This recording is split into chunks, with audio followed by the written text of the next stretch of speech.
এতদিন ইরান যুদ্ধ থেকে কিছুটা দূরেই থাকতে চেয়েছে ব্রিটেন।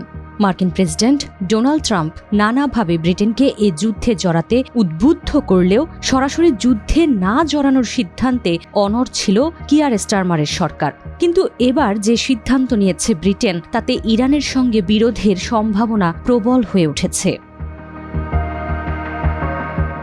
১৩ জুলাই পার্লামেন্টে লিখিত এক বিবৃতিতে ইরানের ইসলামিক রেভলিউশনারি গার্ড ক্রপস IRGC-কে সন্ত্রাসী সংগঠন হিসেবে ব্রিটেনের নিরাপত্তার জন্য হুমকি বলে ঘোষণা দিয়েছেন স্বরাষ্ট্রমন্ত্রী শাবানা মাহমুদ। পাশ করা হচ্ছে নতুন আইন। এই আইনে IRGC-কে সমর্থন কিংবা যে কোনো ধরনের সহায়তা দেওয়া অপরাধ হিসেবে গণ্য হবে, যার শাস্তি হতে পারে সর্বোচ্চ ১৪ বছরের জেল।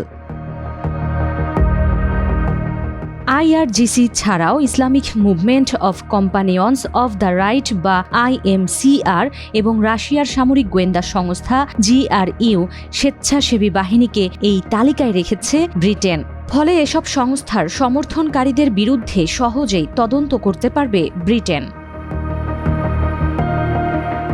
হঠাৎ কেন এই আইনের প্রয়োজন পড়ল, এমন প্রশ্ন যখন উঠেছে, তখন ব্রিটিশ কর্তৃপক্ষের দাবি, IRGC-র নির্দেশনায় যুক্তরাজ্যে ইহুদি ও ইসরায়েলি সম্প্রদায়ের সঙ্গে সংশ্লিষ্ট অন্তত 7টি স্থানে হামলার ঘটনা ঘটেছে। অন্যদিকে যুক্তরাজ্যের অভ্যন্তরীণ গোয়েন্দা সংস্থা MI5 জানিয়েছে, গত 1 বছরে ইরানের মদতপুষ্ট অন্তত 20টি প্রাণঘাতী ষড়যন্ত্র শনাক্ত করেছে তারা, যেখানে কেন্দ্রীয় ভূমিকায় ছিল IRGC।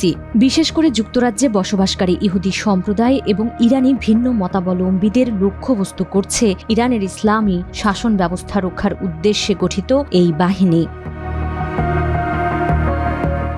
IRGC-র বিরুদ্ধে পশ্চিমাদের সন্ত্রাসবাদের অভিযোগ অবশ্য নতুন কিছু নয়। এরই মধ্যে IRGC-কে সন্ত্রাসী সংগঠন হিসেবে তালিকাভুক্ত করেছে যুক্তরাষ্ট্র, কানাডা ও অস্ট্রেলিয়া। সবশেষ চলতি বছরের জানুয়ারিতে একই পথে হেঁটেছে ইউরোপীয় ইউনিয়ন। তবে এতদিন ব্যতিক্রম ছিল যুক্তরাজ্য। এবার একই পথে হেঁটেছে স্টারমারের সরকার। এখন দেখার অপেক্ষা, চলমান যুদ্ধের মধ্যেই IRGC-র বিরুদ্ধে এমন পদক্ষেপকে কিভাবে মূল্যায়ন করে ইরান।